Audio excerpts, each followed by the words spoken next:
Politică. E bine calpolitică pentru voi? Din Franța? E mai bine că săpatura de salvare, metodologie, baza de date, topul. Ok. Vorbim de perioada de calpolitică din sud de Franța și legătură între săpatura de salvare și problematică mai globală de cum se face schimba de perioada neolitică, perioada bronză. Și din acest context, o analiză de o săpatură de salvare din context mai mare. Prima, un tur de orizont de perioadă calcolitică din sud de Franța și o particularitate este arhitectura de piatră pentru această perioadă. Sunt din zona de munte, este o arhitectură foarte, foarte interesantă de casa de piatră și enclosure, fortifications. Context geografic. Suntem lângă Mediterane. Aici e delta de Rhône, zona de Montpellier, zona de mare pentru vacanță, foarte, foarte frumoasă, mai bine că Marea Neagră. Este la fel de conținut. Și este o zonă de contact, zona de munte zona de calcar. Se vede aici. Aici este o zonă de calcar și zona de aluvion și litoral. O partea geografică, o organizare geografică litoral, munte. Zona de munte foarte, foarte frumoasă, dar sunt multe căi de grotă. Okay? Și cu ocupare lungă de neolitic, paleolitic, neolitic și perioada calcolitic. Și ne vedem peisaj, o pădură mică de șen vert, un stejar specific pentru zona mediteraneană.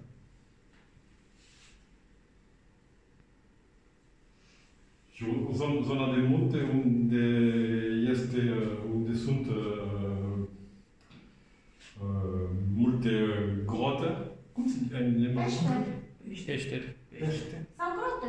Ok, grote e bine? Peșteri e mai comun. E mai comun, dar și grote e corect. Cavernă.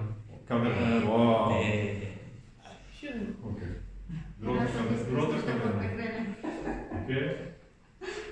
Și o zonă cunoscută pentru perioada romană, Pont-du-Gard, o amenajare pentru captare apă și pentru aglomerație antică de Nîmes. Și este o zonă legată cu zona aluvială, în plen aluvial.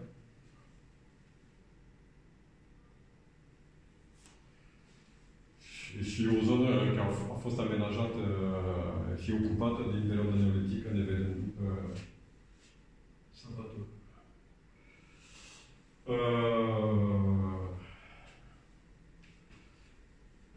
Aici e o parte cu desipul sit pentru perioada calcolitică, care ne vedem după. Din această zonă sunt arhitectură de piatră și din această zonă sit cu șanță.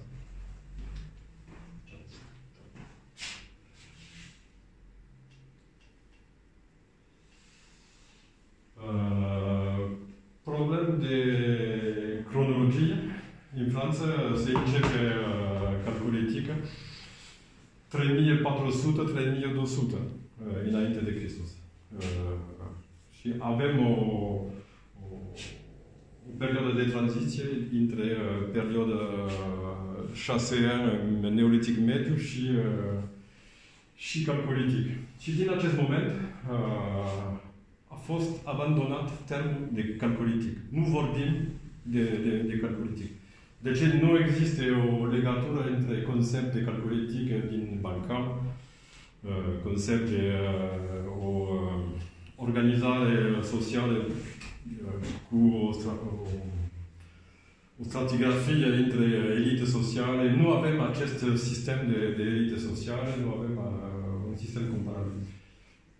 Pentru mine și pentru mulți arheologi, nu vorbim de calcolitic, vorbim de neolitic final și 1, 2, 3, 4, o organizare cronologică.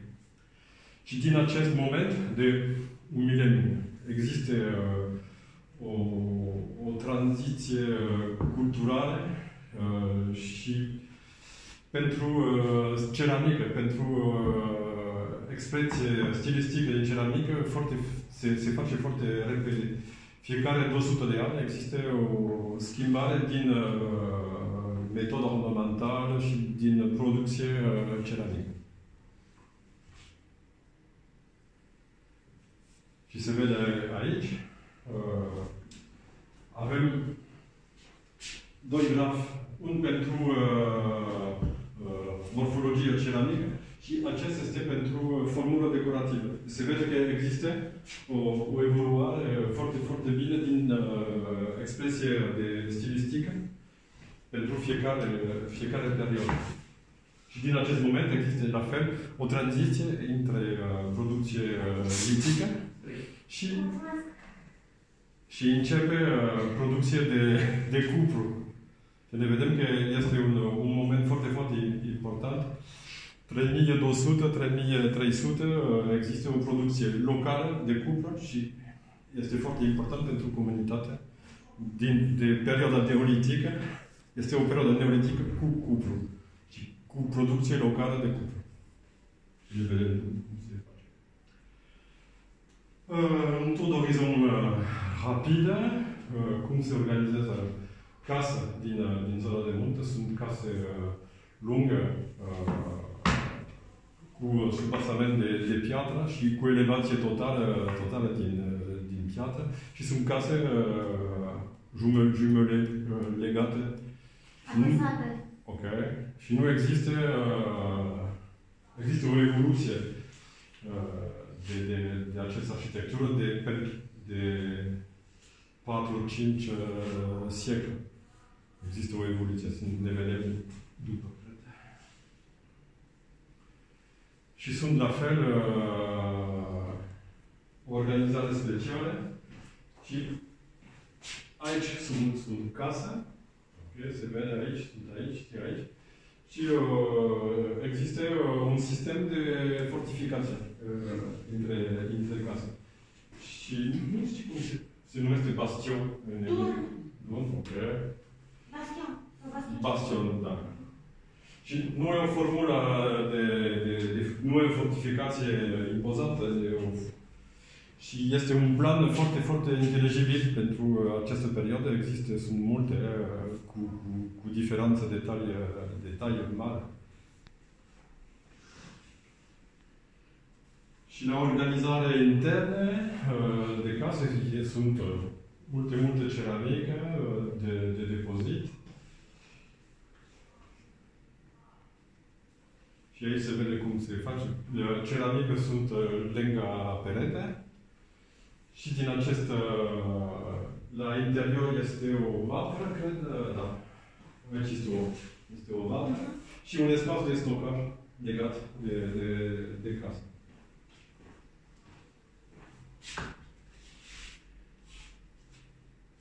Și din espațiu de stocare a fost găsit din ceramică semință și ghindă. De aceea am vorbit de stejar. Economia de ghindă a fost foarte importantă.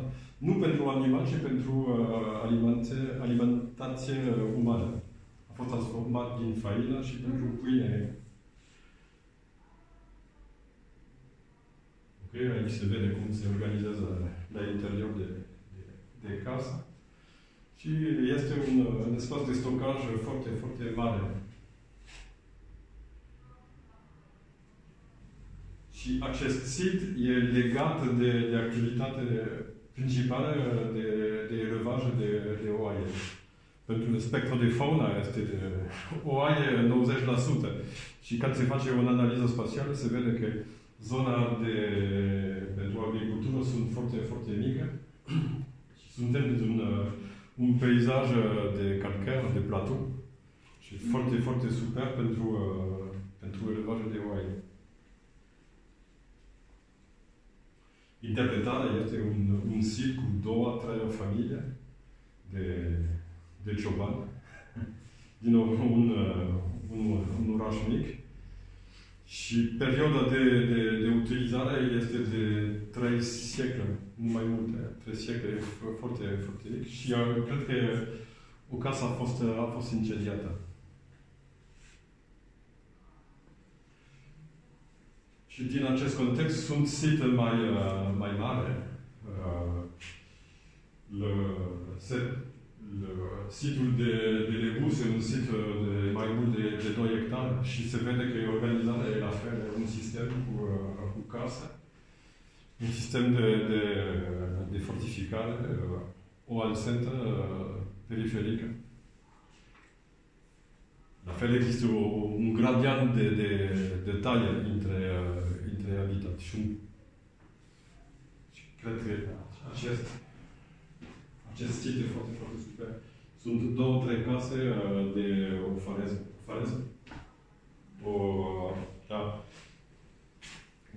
Faleză de la Dunăre. Ok. Și din zona litorală, e o zonă lângă Montpellier, există un proces de urbanizare foarte, foarte important din această zonă și a fost făcut prea mult sapatura de salvare din acest context. Și din un context din un carou de 8 km și 4-5 km sunt mai mult de 40 de site pentru perioada calcolitică.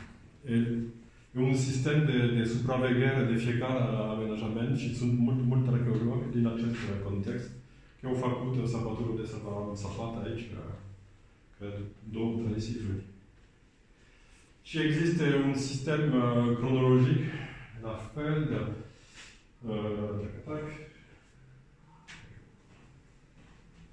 se vede aici din oraj pentru armei neolitic și neolitic mediu și se vede aici sunt siturile de neolitic final. Există o explozie de sit de habitat de neolitic final din această zonă. Exemplu de sit, aici pentru primera perioadă. Un sit normal, cu silo, cu groapă și cu ceramică. Sunt prea mulți situri așa, cu un amenajament, nu prea mult groape, 5-6 groape, o casă, o structură elementară de agricultură, o fermă pentru neolitic. La fel pentru perioada neolitic final 2, există amenajare de groapi și de structură de agricultură. Și aici se vede pentru tipologie de cerat că sunt un decor la bază de canelură și de cordon.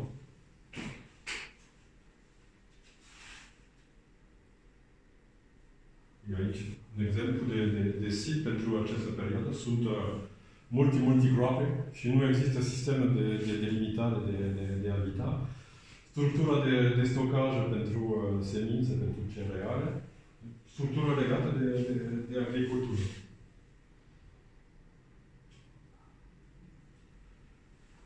Aici la fel se începe perioada 3 și schimb un pic material cu decor de canelură și în mod de habitat schimb din acest moment. Sunt multe site cu sisteme de delimitare cu șanse multiple. Se vede aici sistem de șanse aici. Da? O structură am văzut din zona de munte. tot un sistem de șantier și aici. Deci vedem că e un sistem recurent pentru această perioadă. O sapatură foarte, foarte mare. E lângă la oraș de Nîmes, unde se vede un sistem de delimitare. Un anclo aici, una aici, și un sistem aici, un sistem aici. Se vede bine pe plan, e un sistem prea bine organizat. Motiv la interior sunt groapi de stocaj pentru cereale și sunt spațiuri fără nici amenajare. Sunt groapi de perioada neolitic și din acest zonă nu sunt. Avem spațiu fără amenajare și spațiu cu multe groape pentru stocaj de cereale. Și avem un sit de anclo circular și la interior sunt structura de stocaj, groapi mari pentru stocajul de cereale legate de o casă. Aici se vede cum merge. Este o casă și la interior de la casă există o excavație pentru stocaj și din această zonă, această structură a fost amenajată cu perete de piatră. Și există un escalier, și este un espațiu de stocaj legat de casă. Un sistem necunoscut înainte în săpatură de salvare. Când a fost realizat decapaj foarte, foarte mare, 2-3 hectare, au găsit acest sistem de amenajare și pentru stocaje legate de casă.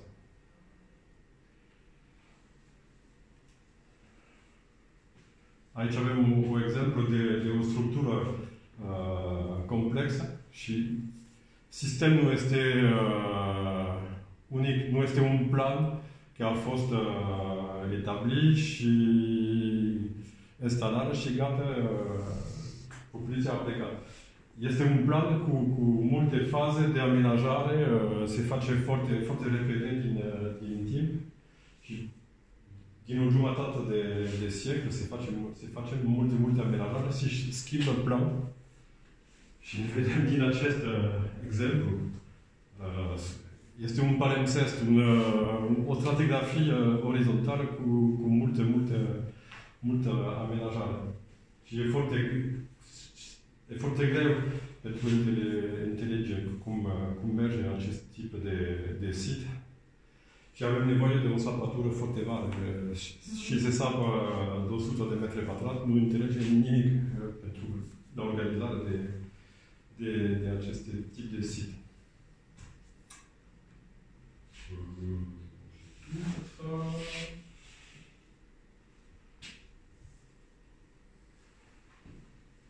Și o sinteză și o comparație. Aici se vede, sunt multe site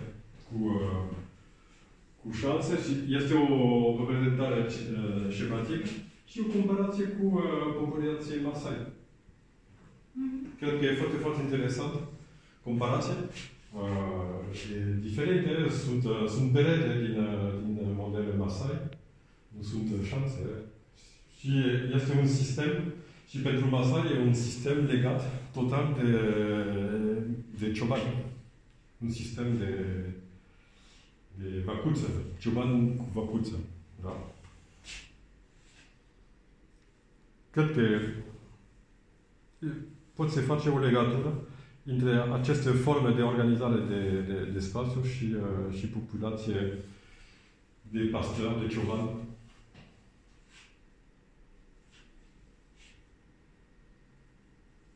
Și aici avem o idee de toată zona cu acest tip de amenajare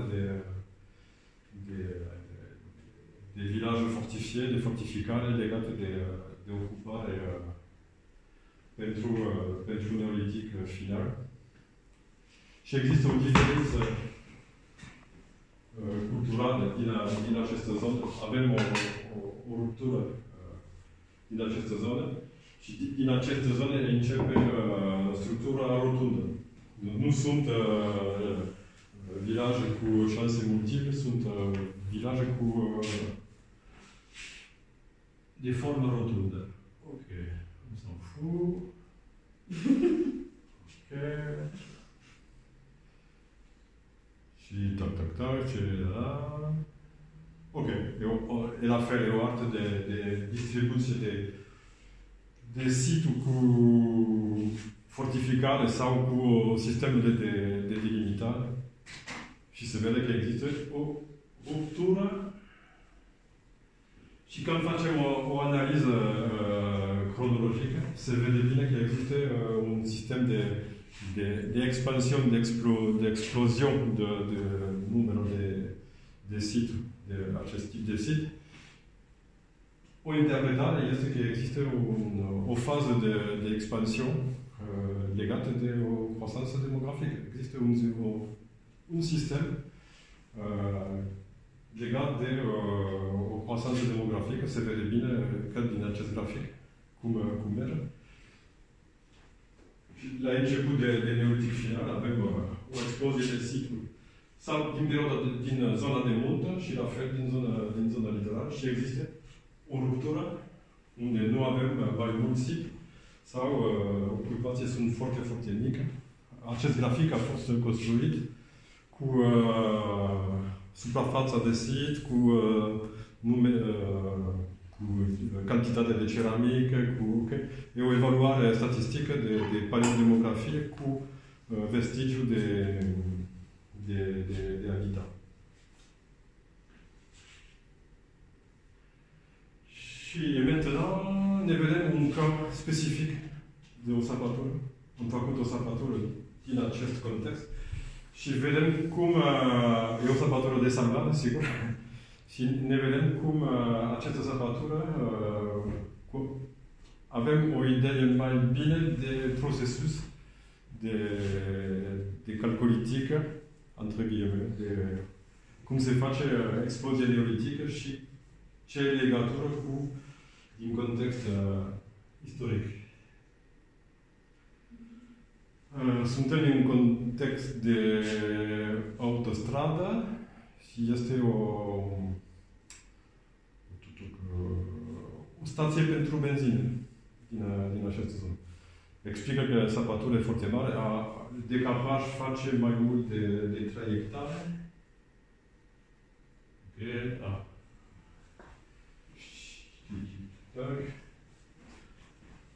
Aici e autostradă și am fost șef de proiect, la fel, de un gazoduc aici.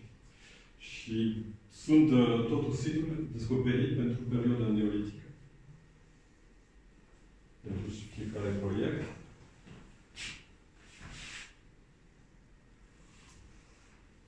Aici se vede, la stângă se vede traseul de autostradă și decapaj de această zonă. E o zonă colină, ok? Și a fost amenajată pentru cultura de vigne, de vită, da? Pentru vin. Viță de vie. Viță, exact. Eu beau apă. Și se vede aici, au fost făcute multe amenajare antropic. Terasă, da. Și este un problem tafonomic. Nu avem toată amenajarea legată de acest tip. Aici o zonă de erozie și amenajare de terase.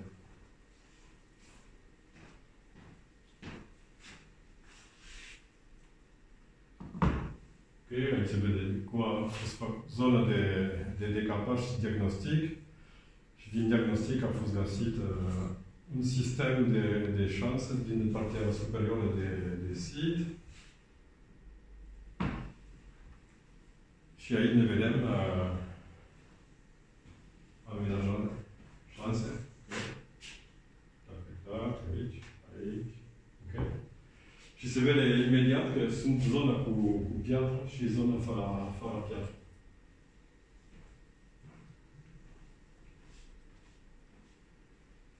Și puncte negru sunt groape.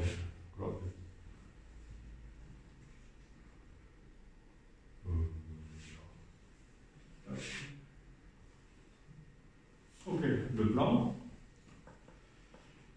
O zonă de fortificare la top și la exterior sunt groape și amenajare legate de acest sit.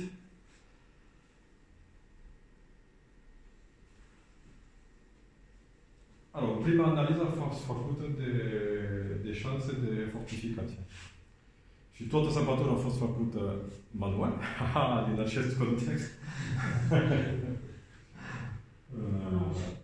Și fiecare zonă salvată a fost din negru sondaj stratigrafic și aici a fost făcută săpătură planimetrică. Sunt zona unde a fost găsită piața. Și planul e foarte, foarte interesant, ok? Cred, pentru mine e foarte, foarte interesant. Și e clar, sunt zone de fortificare, de fortele, zone de... Și la intrare mare este aici. Și sunt zone de barbacane, pentru amenajare de... Da. Despre 5002 și 5085 sunt faze ulterioare sau... Numărul? Da, înainte.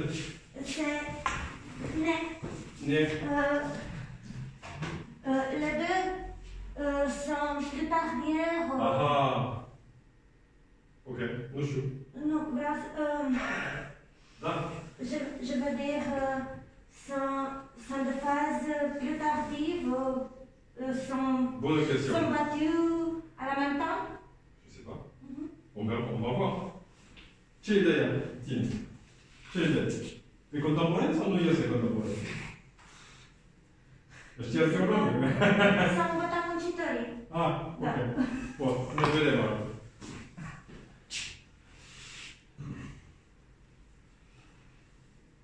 Și pentru fiecare sondaj avem un sistem de interpretare. Okay? Sunt mai mult de 100 de sondaj și de profil.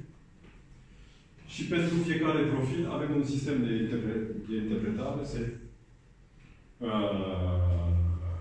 stratigrafie legate de un sistem din elevație. Okay?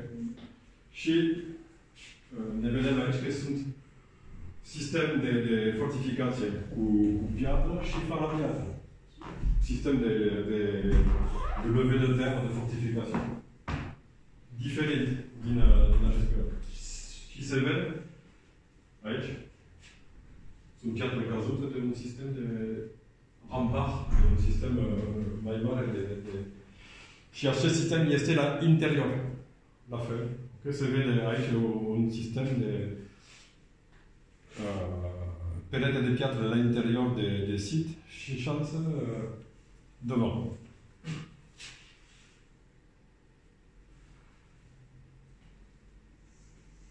Aici, unde sunt piatră, avem un sistem de gratificare pentru fiecare sondaj și se vede că repartiția de piatră nu este omogenă. Avem un sistem din aceste zone, okay?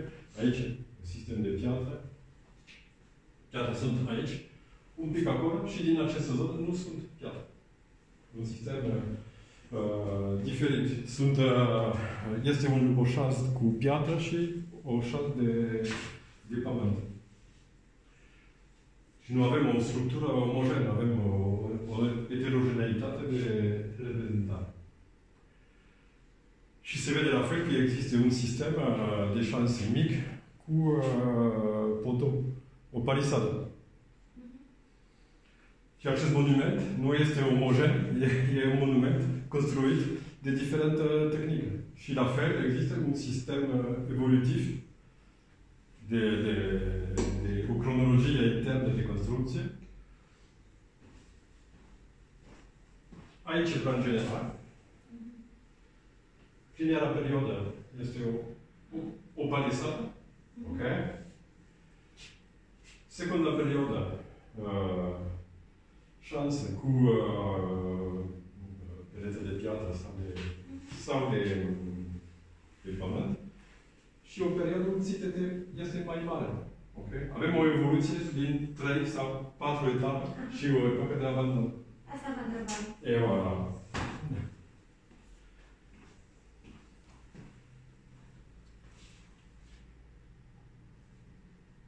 Ok. Nu există un sistem fix, avem un sistem evolutiv din timp. Și pentru cronologie este o problemă. Nu sunt prea mult carbon și semințe. Fauna nu e bine conservată, avem probleme de conservare de oase. Okay? E un sediment argilos. Și e foarte acid și nu se poate să face datare 14 cu oase. A fost o problemă de interpretare. Și avem multe ceramică și au văzut că există un sistem cronologic bine cunoscut și tot construcția cronologică a fost făcută de analiză ceramică. Analiză ceramică simple, cu criterii tipologice, de morfologie, de decor, de tehnică și un sistem, nu știu, pentru fiecare structură avem, acest criteriu există, nu există și se vede, există o organizare cronologică. Avem făcut data 14. Există acest sistem de arhivizare, de criterii este cronologic și pot se utilizează pentru o cronologie internă. Okay? E clar sau nu e clar? Avem, cred, 20 de datare 14 și sunt 280 de groapi. Se vede diferența. Și avem nevoie de un sistem local pentru o cronologie locală. Exemplu pentru tip de decor, pentru forma ceramică, avem un sistem construit local, o referență locală pentru acest tip.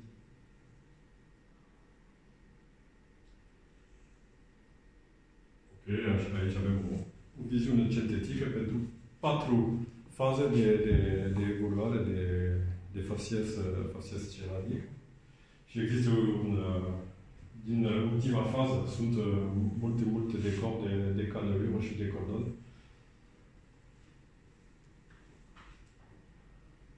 Și acest sistem e legat de un model geografic local. Suntem aici și suntem din o zonă de contact, un grup calculitic din istoria cercetată de Veraza și Fombuise. Este o zonă de contact. Și bine cunoscută din punct de vedere cronologic.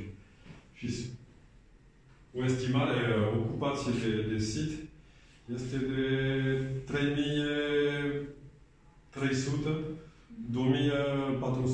Ok?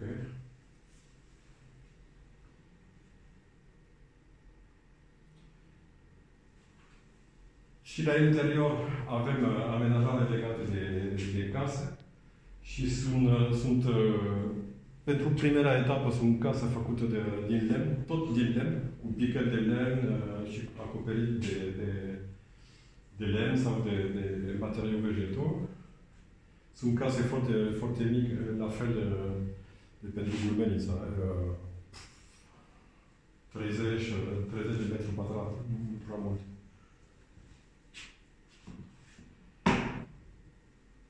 Și aici se vede cum se face evoluție de habitat la interior. Avem probabil o casă unică pentru prima etapă de ocupare. Și se dezvoltă numere de case. Sunt 3 case la interior pentru faza 2. Și la faza 3 sunt case cu perete de pământ. Planul se vede.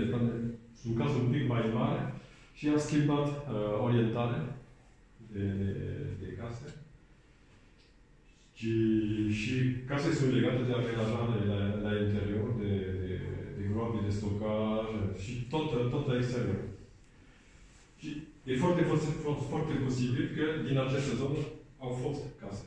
Și problema de conservare diferențială, de erozie, nu sunt conservate trou de poteau și nu avem emplasament exact de case și sunt structura de conservare de stocaj.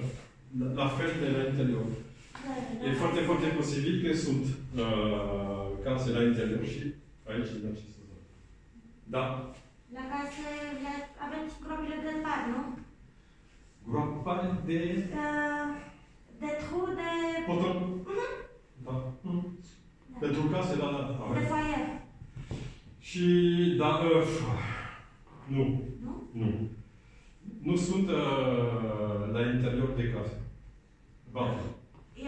Avem vatre la exterior. E specific culturii? Nu. Sau este... Nu. Există, tu știi, din zona mediteraneană, e o problemă legată de climă, cred. Din Morocco, din... Și nu faci un foc în casă. Si. Sunt la exterior, vatre.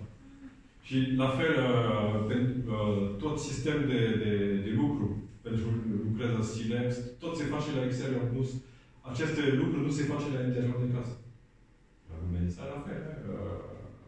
Când sapam la Taraschina, tot sistem de silex pentru curățat pește, tot se face la exterior. Zona de lucru este la exterior. Cred că aici e la fel. Ok? Sigur? Ok. Nu avem evidență de case la exterior și cred că au fost case din acest sistem, din aceste zone au fost case. În afara fortificării. Afara fortificării. Și nu avem evidență.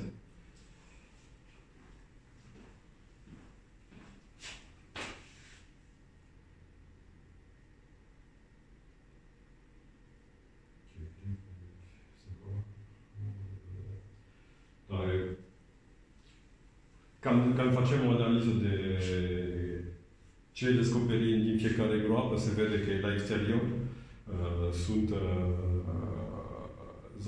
zona menajeră, la fel de la interior. Există o comparație posibilă între interior și exterior. Nu există o diferență mare pentru zona menajeră între interior și exterior. Și am făcut un model de cum se face evoluare pentru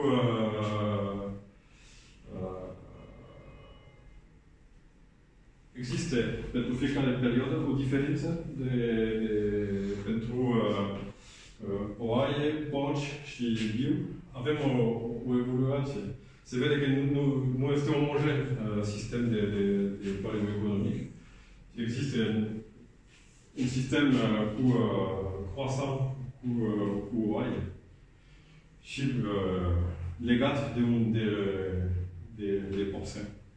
Din primera perioadă au fost multe porci din sistem din mărcare și a schimbat cu oaie.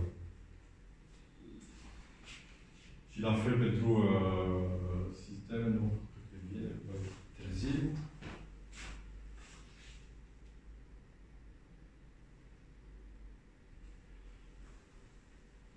Și la fel, am analizat fiecare 280 de amenajare și se vede că sunt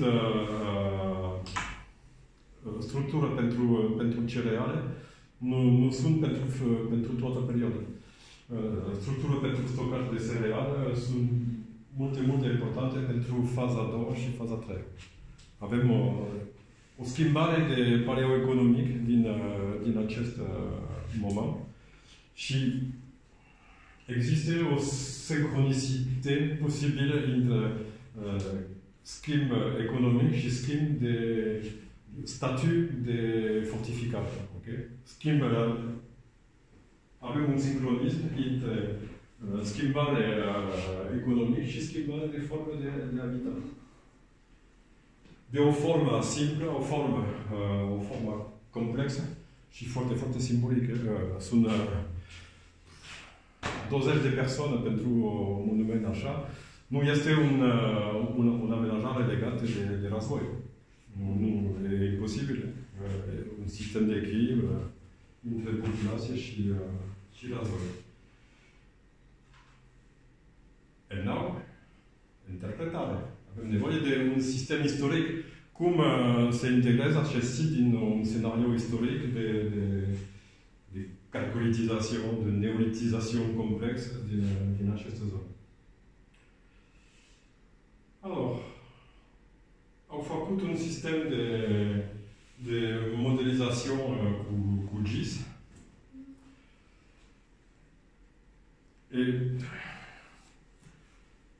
Știi, problema de GIS este că avem multe informare, documente pentru perioada contemporană și pentru perioada modernă. Și pentru perioada neolitică sau protoistorică avem o instabilitate de sistem, avem multe întrebări. Unde a fost zona umedă, unde a fost zona de cultură.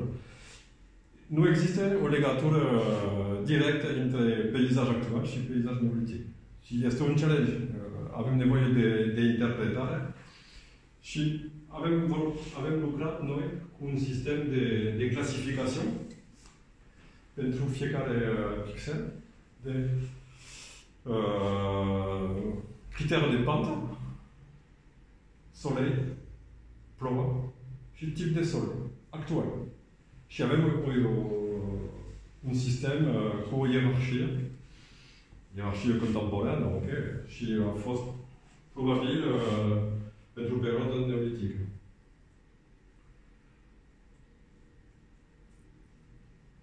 Din acest model există un sistem de notație pentru fiecare pixel. O abilitate pentru agricultură, o abilitate pentru zona cu lemn, de pădură și zona pentru piatră, la fel. Există o zonă unde sunt multe piatră și pentru construit sistem.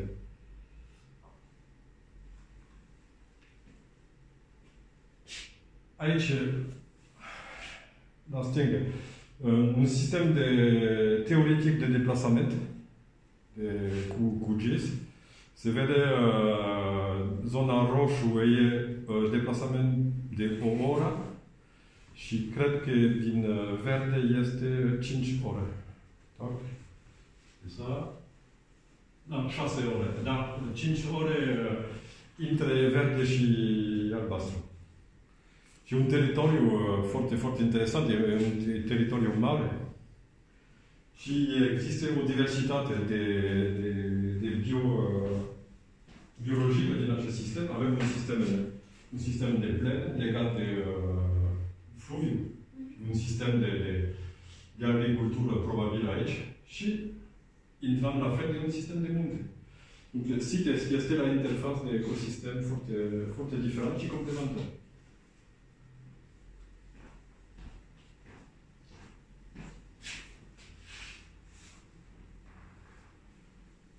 Aici avem evoluție de sistem bioeconomic pentru arheologie. Se vede aici porci, viu, oai. Sistemul de evoluție se face așa. Și cum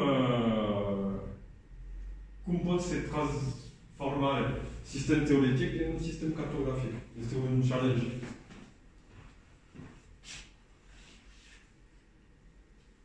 Okay. De aici se vede că sunt zone cu potențial, cu agricultură, din roșu sunt zona pentru agricultură, din spațiu din verde, spațiu pentru elevaj, oaie și biu. Pentru porci e un pic diferit, deci se face din spațiu domestice.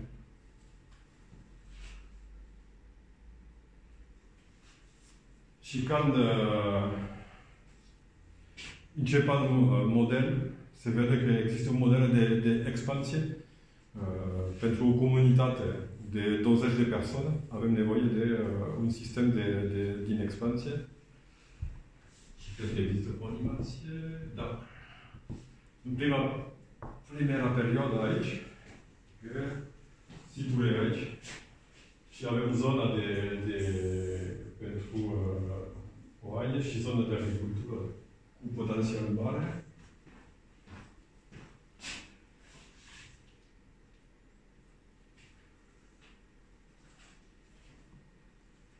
Avem o extensie din aceste zone cu un potențial foarte important pentru oaie și din roșu sunt site contemporan care au fost descoperite din aceste zone. Există o competiție de teritoriu din aceste zone. Și pentru faza terminală, faza finală, avem aici o vedere de zona de extensie maxim de potențial din sit. Se vede că este un sistem din expansiune, din croissance. Ok, merge pentru agricultură și elevaj. Și din aceste teritorii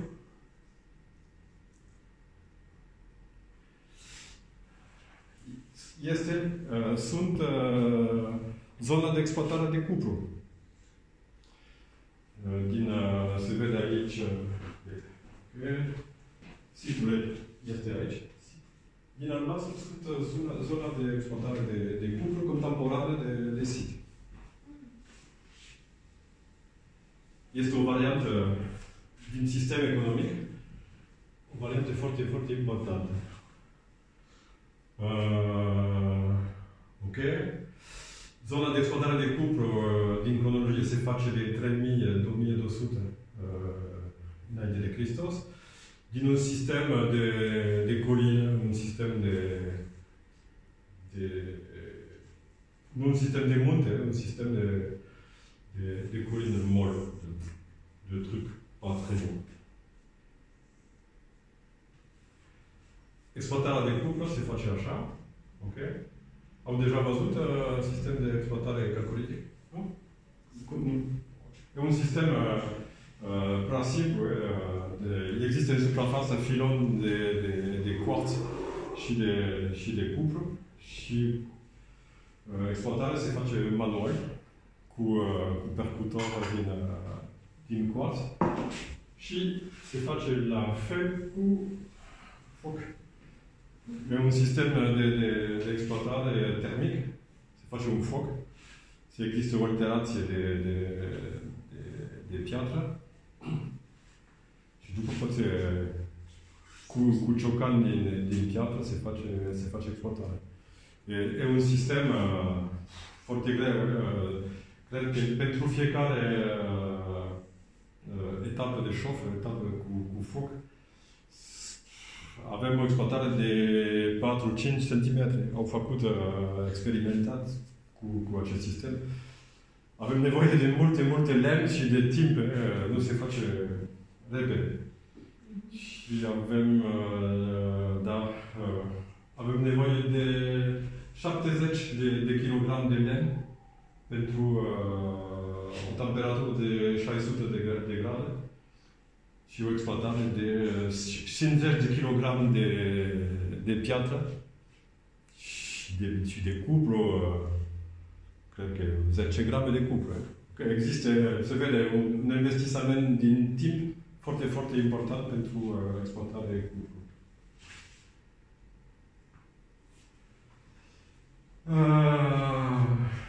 Aici se vede cum a fost făcută exploatarea. Și sunt filon la suprafață, filon a fost exploatat la suprafață și sunt zona de exploatare din depilaj în francez.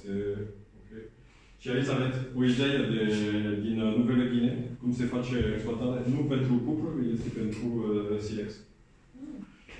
Există un sistem de eșafodaj și pune foc. Okay.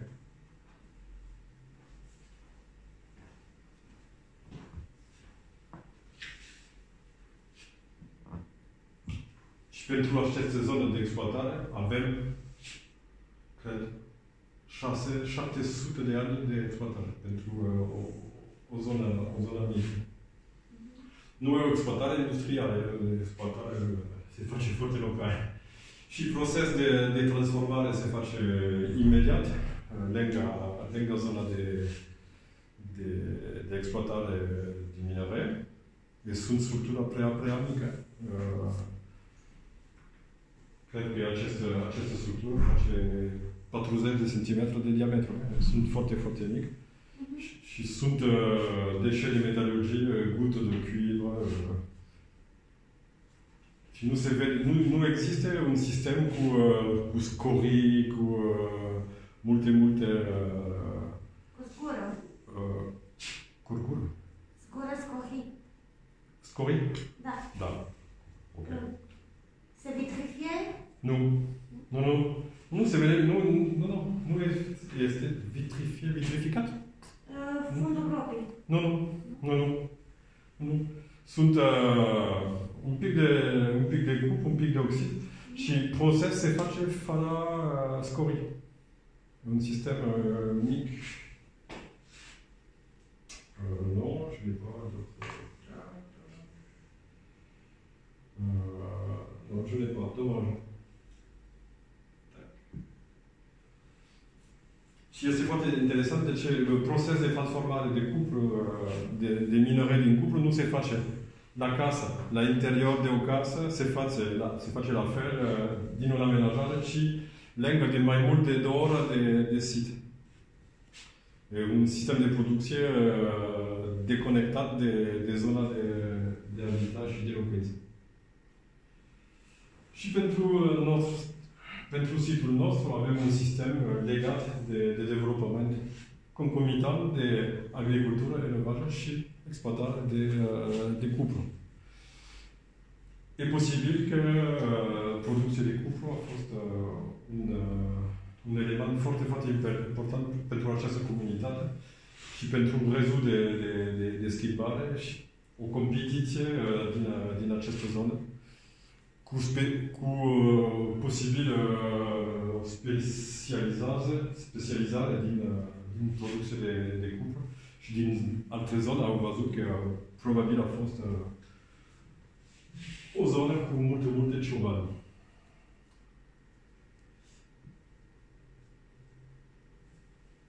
Și întrebare. Este un sistem local sau este un sistem local? Cum se face sistem de dezvoltament de structură de fortificare și de exploatare de cupru? Este un sistem local sau global? Și cum avem o legătură cu schimbarea climatică din această perioadă? Deci din perioada neolitic final și calcolitic la noi, este un moment de schimbare climatică mare. De 4.2 event. Tac. Sistem de fortificare este integrat în un sistem de evoluație. Aici se vede dată 14 pentru acest tip de sit. Se vede că este un sistem cu croasanță și o ruptură. Și ruptură se face 2300-2400 înainte de Hristos. Și după 2400-2300, totul situl a fost abandonat.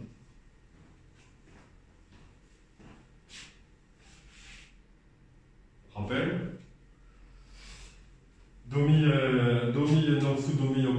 un sistem de croasanță mare și o ruptură 2300 înainte de Hristos.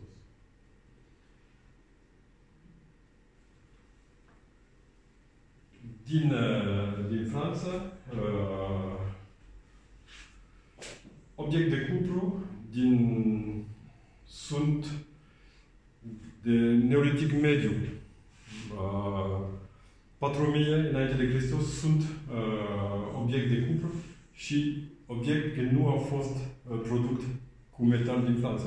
Este schimbare de comerț cu zona.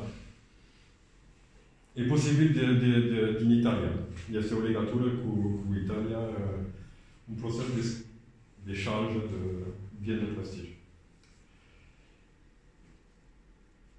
Și developament de cupru, de producție locală de cupru se face cu neolitic final și 3200 există, avem evidența de producție locală și 2500 există, sunt din această zonă mult sistem de producție de cupru și există o criză importantă. 2100, 1800 avem o ruptură și potențial care există din această zonă nu este mai mult exploatat. Avem o ruptură economică de producție de cupru. Și o legătură între societatea neolitică și producție locală. Aici se vede o carte de repartiție de obiect din cupru. Există o legătură directă între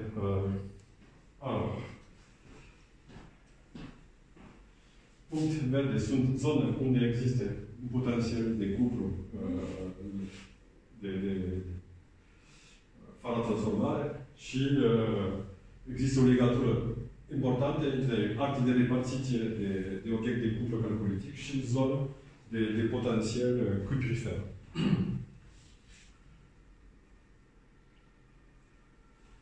Aici se vede au schimbat de eșele și se vede că există o ruptură cronologică la fel între zona de Midi și zona de Alba. Aici avem un sistem legat de potențial și consumare. Okay. Acest grup face un sistem de producție local și un sistem de schimb local. Pentru perioada bronză, modele foarte, foarte diferite și avem o ruptură de modele și de taie de producție. Și această ruptură intervine. Ok, aici avem datare și exploatarea de cupru din Alpe se face după 2300-2200. Nu avem evidență înainte. De ce? Întrebare. Este un potențial, există, sunt populație și de ce nu există exploatarea de cupru înainte perioada calculitică? O explicație este că zona de potențial cu cupru sunt din munte, la munte și altitudine de 2400-2600 de altitudine. E un potențial și avem nevoie de exploatare zona de munte. E cunoscut, Oția a fost descoperită la munte. Nu este o zonă naturală fără oameni. Și este o zonă, cred, foarte grea pentru exploatare cupru. Am sapat în această zonă. Și aici se vede, aici e o zonă de exploatare de cupru pentru perioada bronză. Okay. Și sunt 60 de metri de exploatare de cupru.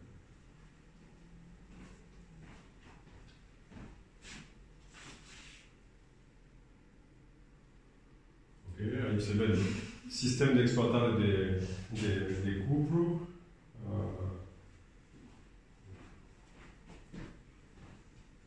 Exploatarea este aici și zona de tratament de minerai este acolo. Este un sistem integrat de casier industriel pentru exploatarea cupru și au publicat multe studii pentru acest sit. Este un sistem de copper mass production. este un sistem industrial cu o șană operatoare bine identifiat și un sistem de exploatare la fel de important. La interior de la mină avem un sistem de culem pentru stocare piatră, un sistem organizat foarte bine organizat.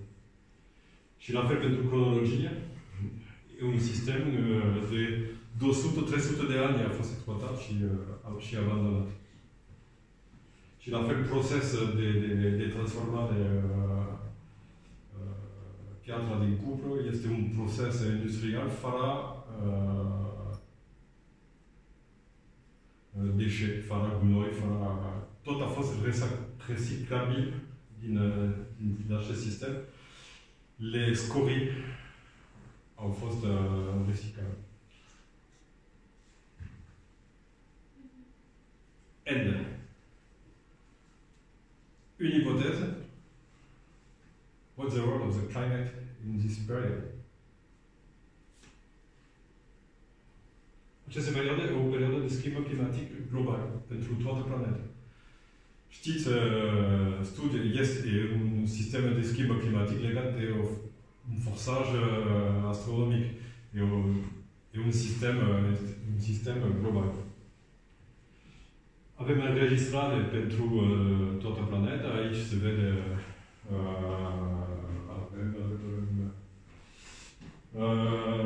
izotope pentru China. Avem pentru Africa un sistem de lake level fluctuations. Sunt multe indicatori din perioada 4.2 avem un sistem de schimbare climatică global pentru planetar. Pentru eșelă locală avem la fel.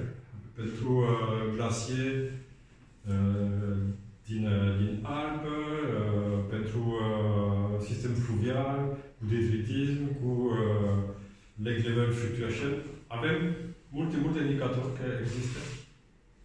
Între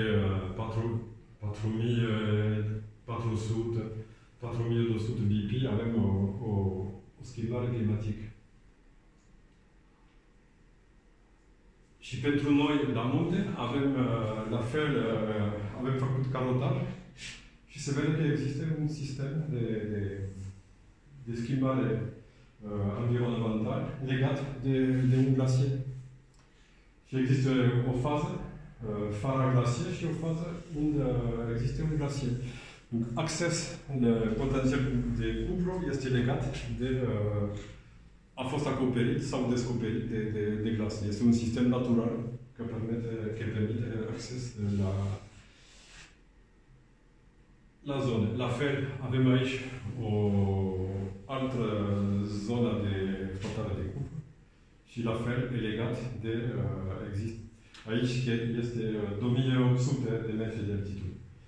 Există un sistem climatic legat cu glacier, care permite sau nu permite acces la exploatare de cupru.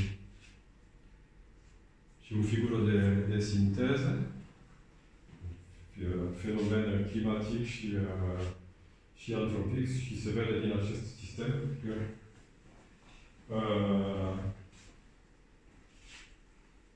aici e cronologia de exploatare de cupru din zona lângă Mediteranea. Neolitic final de la noi, desigur că avem văzut de zone pe care am văzut. Și aici sunt sit de exploatare din zona de Alpi, mai mult de 2400 de metri de altitudine. Și aici sunt perioada cu foarte activitate de glacier. Există o legătură între fenomen natural climatic și fenomen antropic. Există o literatură mare de această întrebare de cum se face schimb între sistem de producție de tip cupru și sistem de tip bronz, cu multe ipoteze antropologice. A fost o populație a venit cu o tehnică nouă, cred că e posibil. Și fenomen natural și fenomen climatic este foarte important. Este un sistem complex.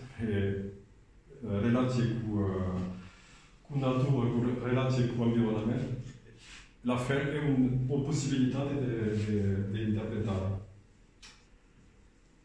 Și au publicat un papier, din această perioadă cu indicatori. Cred că aici sunt les level fluctuations en Italie, en France, en Toscane et dans les Alpes, les fluctuations des glaciers. Perioada de schimbare climatică nu este omogen. Din această perioadă există o perioadă de mai rece, o perioadă caldă și mai rece și caldă. Avem un sistem nu omogen, e un sistem de oscilație. Și poate să explică asincronism și nu e un sistem teoretic. Schimbă climatică, societate, sunt oamenii pleacă, e simplist sistem există o schimbare climatică și există un colaps. Sistemul e mai complex și diversitatea umană și diversitatea culturală este foarte importantă. Și concluzie, care e rolul? What's the role of the fortification? De ce avem fortificare? Din zona noastră există un sistem de presiune antropică și de schimbare de societate și un sistem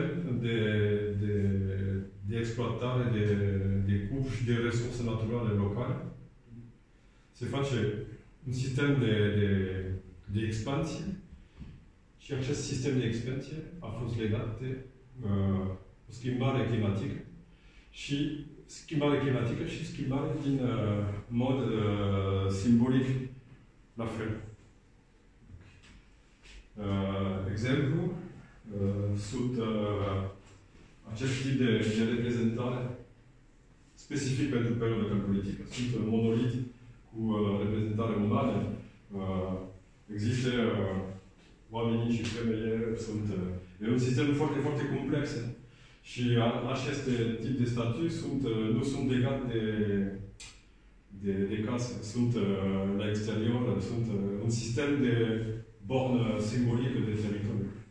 Și acest sistem a fost abandonat din acest perioadă. La fel, pentru megalite, dolmeni și tot amenajare de tip megalit a fost abandonat în această perioadă de tranziție.